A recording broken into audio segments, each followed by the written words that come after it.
Hello दोस्तों, clear concept channel में आप सभी का स्वागत है। आज मैं आप लोगों के लिए भारतीय संविधान के जो भी 20 महत्वपूर्ण क्वेश्चन है वो लेकर आया हूं, जिसमें मैं उसको पूरी डिटेल से कराऊंगा। इसलिए दोस्तों आप लोगों को जो मेरा वीडियो है वो लास्ट तक देखना है। और जितने भी 20 क्वेश्चन हैं ये सारे इंपॉर्टेंट हैं, पिछले एग्जामों में आए हुए हैं और आप लोगों के लिए आगामी एग्जाम में महत्वपूर्ण क्वेश्चन है। इसलिए दोस्तों आप लोगों को ध्यान से सुनना है और इसको नोट डाउन भी करना है और लास्ट तक वीडियो देखना है। मेरा पहला क्वेश्चन है, किस देश का संविधान विश्व का सबसे बड़ा लिखित संविधान है? दोस्तों जो सबसे बड़ा लिखित संविधान है वो किस देश का है? इंडिया का। और आलिखित संविधान किस देश का है? वो है ब्रिटेन का। किसका? ब्रिटेन का आलिखित संविधान है। और हमारा अमेरिका के तर्ज पर किसका? अमेरिका का भी लिखित संविधान है और हमारा भी लिखित संविधान है। लेकिन विश्व का सबसे बड़ा लिखित संविधान कौन सा है? वो हमारा भारत। अब दोस्तों बात आती है कि भारत का लिखित संविधान है तो इसमें क्या क्या है।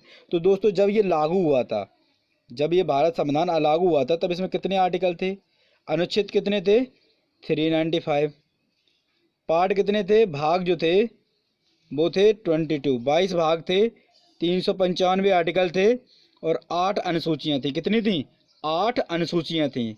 लेकिन उसके बाद संशोधन होते चले गए और 2018 तक की 2020 तक की स्थिति है, उसमें क्या है कि 465 आर्टिकल, कितने? 465 आर्टिकल, 25 पार्ट और 12 अनुसूचियाँ। कितनी?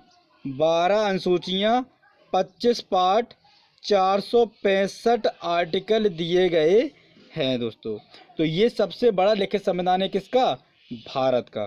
ठीक है दोस्तों, अगला क्वेश्चन है, संविधान सभा के पहले अस्थायी अध्यक्ष कौन थे? तो दोस्तों संविधान सभा के पहले अस्थायी अध्यक्ष थे सच्चिदानंद सिन्हा। इसके बाद स्थायी अध्यक्ष जो बनाए गए थे वो डॉक्टर राजेंद्र प्रसाद बनाए गए थे। लेकिन पहले किसको बनाया गया था? सच्चिदानंद सिन्हा को अस्थायी अध्यक्ष बनाया गया था। दोस्तों अगला क्वेश्चन है, संविधान सभा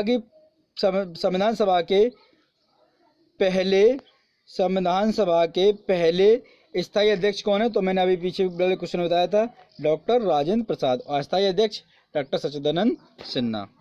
अगला क्वेश्चन है, भारतीय संविधान के प्रारूप समिति के अध्यक्ष कौन है?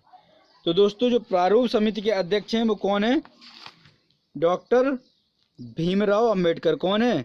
डॉक्टर भीमराव अंबेडकर प्रारूप समिति के अध्यक्ष। अब दोस्तों बात आती है प्रारूप समिति की। तो प्रारूप समिति का जो गठन हुआ था वो कब हुआ था? इसका गठन 29 अगस्त 1947 को। कब हुआ था? 29 अगस्त 1947 को जो प्रारूप समिति है उसका गठन हुआ था और अध्यक्षता किसको सौंपी गई थी? डॉक्टर भीमराव अंबेडकर को। इसमें दोस्तों 7 सदस्य थे। कितने सदस्य थे? जो प्रारूप समिति थी उसमें 7 सदस्य थे जिन लोगों को संविधान का प्रारूप तैयार करना था। उसमें कौन कौन थे दोस्तों?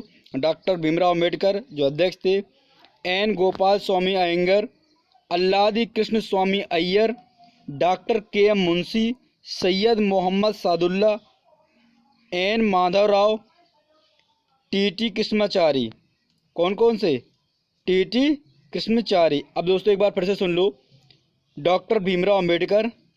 कौन से? Doctor Bhimrao Ambedkar, N Gopal Swami Ayyangar, Alladi Krishna Swami Iyer, doctor K M. Munshi, Syed Mohammad Saadulla, N Madhavrao, T T. Krishnachari. ये दोस्तों 7 सदस्य थे जो प्रारूप समिति में थे। उनकी अध्यक्षता किसने की थी? डॉक्टर भीमराव अंबेडकर ने। ठीक है दोस्तों, अगला क्वेश्चन है, निम्नलिखित में से संविधान मसौदा समिति के अध्यक्ष कौन थे? तो जो संविधान मसौदा समिति के अध्यक्ष थे वो भी कौन थे? डॉक्टर भीमराव अंबेडकर।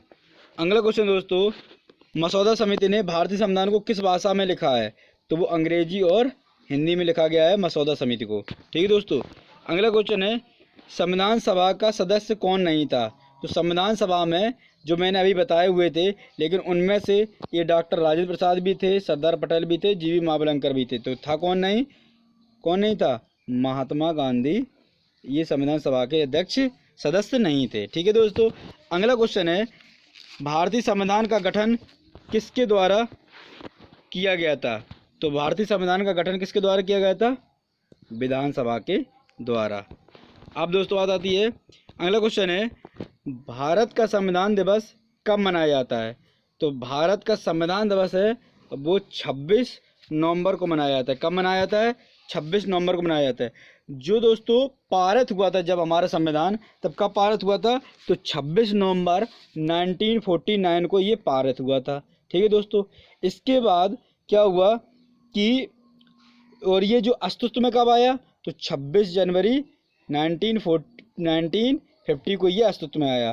तो 26 नवंबर, 26 नवंबर और 1949 को तो ये पारित हुआ था। ठीक है दोस्तों।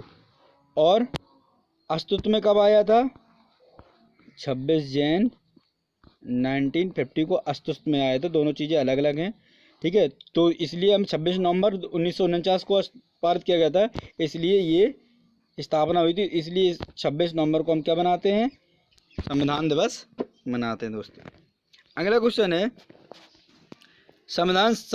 भारतीय संविधान कब अस्तित्व में आया? तो मैंने अभी हाल ही में बताया था कि 26 नवंबर 1950 को क्या आया था? ये अस्तित्व में आया था दोस्तों। ठीक है। अगला क्वेश्चन है हमारे संविधान के अनुसार भारत एक क्या है? एक धर्मनिरपेक्ष राष्ट्र है। क्या है भारत एक धर्मनिरपेक्ष राष्ट्र है। अब बात आती है दोस्तों धर्मनिरपेक्ष राष्ट्र की। तो इसमें धर्मनिरपेक्ष क्यों कहा गया है? तो दोस्तों धर्मनिरपेक्ष इसलिए कहा गया है कि भारत में सिर्फ एक नागरिकता दी गई है, और उसमें क्या कहा गया है कि वह भारतीय नागरिकता। क्या है? भारतीय नागरिकता। दोस्तों जो धर्मनिरपेक्ष शब्द है ये हमारे संविधान में नहीं था, लेकिन क्या किया गया कि 42 में कौन से 42 अमेंडमेंट 42 संविधान संशोधन, इतना बड़ा नहीं लिख सकता इसमें, 42 अमेंडमेंट लिख लो आप। और 1976 में, कब? 1976 में इसको संविधान में जोड़ा गया। ठीक है। क्या? धर्मनिरपेक्ष राज्य। और इसमें ये मतलब कि व्याख्या दी गई है कि जो संविधान धर्मनिरपेक्ष राज्य था, इसको उल्लेख किया गया है कि किसमें? कि भारत जो है वो मतलब कि दोहरी नागरिकता नहीं मिल सकती। इसमें मतलब एक नागरिकता की बात की गई है। और ये धर्मनिरपेक्ष राज्य है, इसमें एक ही मतलब कि वो है राज्य, कौन सा? धर्मनिरपेक्ष राज्य है। ठीक है दोस्तों, राष्ट्र है। अगला क्वेश्चन है भारतीय संविधान सभा कब स्थापित की गई? तो भारतीय संविधान सभा जो स्टार्ट हुई थी वो 1946 में स्थापित की गई थी। ठीक है दोस्तों। अध्यक्षता किसने की थी? उसकी प्रारूप समिति की, वो भीमराव अंबेडकर ने। ठीक है दोस्तों। और इस संविधान सभा के अस्थायी सदस्य कौन बनाए थे? सच्चिदानंद सिन्हा। स्थायी कौन बनाए गए थे? डॉक्टर राजेंद्र प्रसाद। अगला क्वेश्चन है डॉक्टर भीमराव अंबेडकर द्वारा किस अनुच्छेद को भारतीय संविधान का हृदय और आत्मा कहा गया है? तो दोस्तों मैंने पिछले वीडियो में आपको पूरा डिटेल से अनुच्छेद 32 बताया हुआ था कि अनुच्छेद 32 में क्या है। जो हमारे मौलिक अधिकार हैं, उन मौलिक अधिकारों का जो संरक्षण दिया जाता है वो आर्टिकल 32 में दिया जाता है, जिसमें हम आर्टिकल 32 के तहत सुप्रीम कोर्ट, यदि मेरे मौलिक अधिकारों का हनन होता है तो मैं सुप्रीम कोर्ट आर्टिकल 32 के तहत डायरेक्ट जा सकता हूँ। और आर्टिकल 226 के तहत यदि मेरे मौलिक अधिकारों का हनन होता है तो मैं डायरेक्ट कहाँ जा सकता हूँ? सुप्रीम हाई कोर्ट जा सकता हूँ। तो अनुच्छेद जो 32 है उसे मौलिक अधिकारों का पालना कहा गया है। मतलब कि मौलिक अधिकारों का जो संरक्षण मिलता है वो आर्टिकल 32 के तहत मिलता है, इसलिए इसको हृदय और आत्मा कहा गया है। आया दोस्तों समझ में? अगला क्वेश्चन है भारतीय संविधान में कितनी भाषाओं को मान्यता दी गई है? तो दोस्तों भारतीय संविधान में 22 भाषाओं को, कितनी भाषाओं को? भारतीय संविधान में 22 भाषाओं को मान्यता दी गई है। अब दोस्तों जो 22 भाषाएं थी, लेकिन पहले मूल रूप से कितनी भाषाएं थी? 14। कितनी थी? 14। लेकिन उसके बाद क्या हुआ कि जो हमारे जो सिंधी भाषा है, कौन सी सिंधी भाषा है, उसको 21 संविधान संशोधन, किससे? 21 और 1967 में, कब? 1967 में किसको? सिंधी भाषा को जोड़ा गया। तब हो गई कितनी? एक मिला के 15। कितनी हो गई? 15 भाषाएं। एक कौन सी जोड़ी गई? 21वें संविधान संशोधन 1967 में एक सिंधी भाषा जोड़ी गई और ये मिलाकर हो गई 15। इसके बाद दोस्तों अब हैं तो ये 18, तो बात किसकी आती है? उसके बाद 71वें संविधान संशोधन का, कौन से? 71वें संविधान संशोधन 1992, कब? 71वें संविधान संशोधन 1992 में तीन भाषाएं जोड़ी गई। कितनी जोड़ी गई? 3 भाषाएं जोड़ी गई। कितनी? 3। कौन कौन सी? कोंकणी, मणिपुरी, नेपाली। कौन कौन सी? कोंकणी, मणिपुरी, नेपाली। ये 3 भाषाएं 71वें संविधान संशोधन 1992 में जोड़ी गई। अब 15 और 3 18। कितनी भाषाएं हो गई अभी हमारी? 18। अब ये भाषा दोस्तों 4 कौन सी भाषा हैं? क्योंकि टोटल भाषा कितनी है? 22। तो दोस्तों जो 4 भाषा हैं उनको 92 संविधान संशोधन 2003, कब? 2003 में 92 संविधान संशोधन में 2003 में 4 भाषा जोड़ दी। वो कौन कौन सी थी? बोडो, डोगरी, मैथिली, संथाली। कौन कौन सी? बोडो, डोगरी, मैथिली, संथाली। ये 4 भाषा जोड़ी गई। और दोस्तों 18 + 4 कितना हुआ? 22। तो प्रेजेंट टाइम पर हमारी भाषाएं कितनी हैं? 22 भाषाएं। और दोस्तों क्या हुआ कि 2011 में उड़िया का नाम बदलकर क्या कर दिया? ओडिया। क्या कर दिया गया? ओडिया नाम कर दिया। किसका? उड़िया का। कब? 2011 में। ठीक है दोस्तों। अगला क्वेश्चन है, भारतीय संविधान में न्यायिक समीक्षा का प्रावधान किस देश से लिया गया है? तो जो न्यायिक समीक्षा का प्रावधान है वो हमारा किससे लिया गया है? यूएसए से लिया गया है। ठीक है दोस्तों। किससे? यूएसए से। भारतीय संविधान में एकल नागरिकता की अवधारणा किस देश से प्रेरित है? तो एकल नागरिकता है वो इंग्लैंड से प्रेरित है। अभी इंग्लैंड से रिलेटेड एक और बात मैंने बोली थी कि इंग्लैंड में आलेखित संविधान है। अगर आप लोगों से पूछ दिया क्वेश्चन में कि आलेखित संविधान किस देश का है, तो आलेखित संविधान किसका है? इंग्लैंड का। लिखित भारत। और विश्व का सबसे बड़ा लिखित संविधान कौन सा है? भारत का दोस्तों। अगला क्वेश्चन है, राष्ट्रपति उपराष्ट्रपति की अनुपस्थिति में राष्ट्रपति के कार्य का निर्वहन कौन करता है?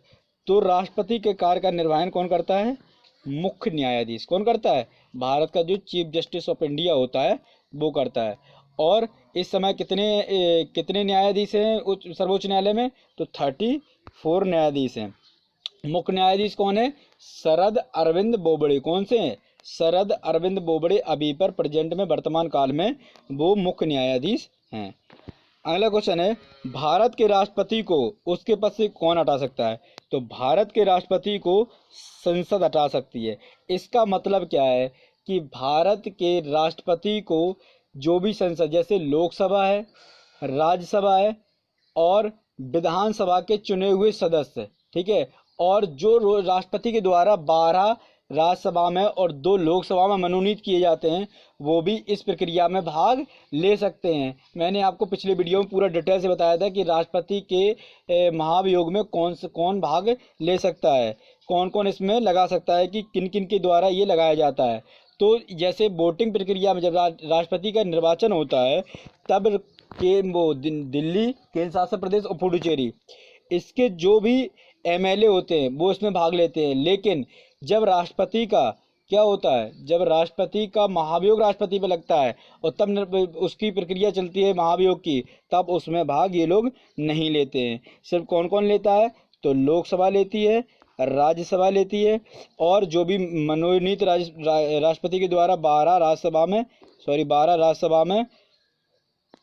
लोकसभा, राज्यसभा, 12 राज्यसभा मनोनीत करते हैं, 2 लोकसभा में, ये सारे लोग मिलकर क्या, और विधानसभा के सदस्य ये क्या करते हैं?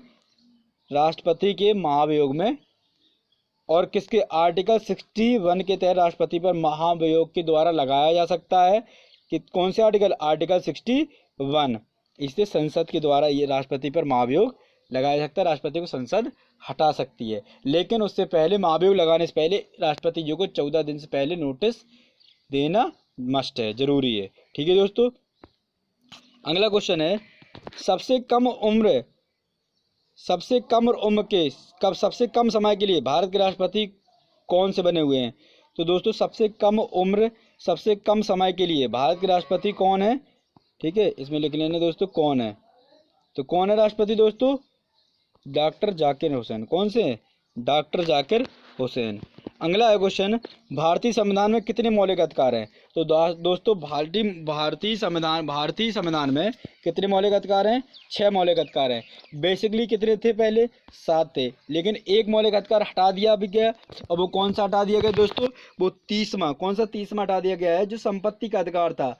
और उसको क्या कर दिया गया है? संपत्ति के अधिकार को हटा के 44वें संविधान संशोधन, कौन से?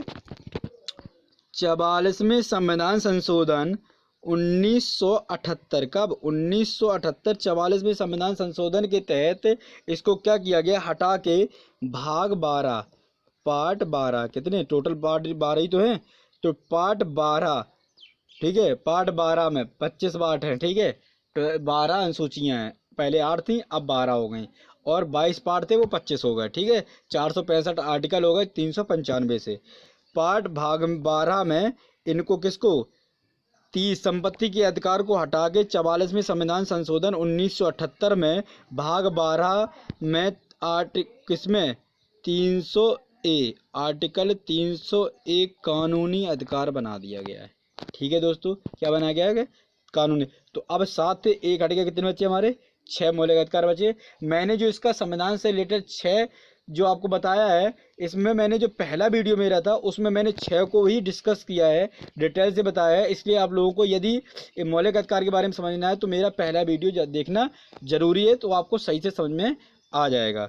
ठीक है दोस्तों, यदि दोस्तों मेरी क्लास आप लोगों को अच्छी लगी हो तो आप इसको लाइक करिए, सब्सक्राइब करिए, शेयर करते रहिए, जिससे मैं आप लोगों के लिए अच्छे से अच्छे वीडियो ला सकूं और डिटेल में आप लोगों को दे सकूं। दोस्तों यदि अभी भी आप लोगों को कोई कमी लग रही है तो आप कमेंट बॉक्स में कमेंट जरूर करिएगा, और जिससे मैं उसको पूरा कर सकूँ आप लोगों के लिए। और अभी आप लोगों को और फैकल्टी इस चैनल पर जुड़ने वाली हैं, जिससे आप लोगों को सारे एग्जाम की तैयारी की जाएगी बाकायदा, और आप लोगों को पूरी डिटेल से समझाया जाएगा।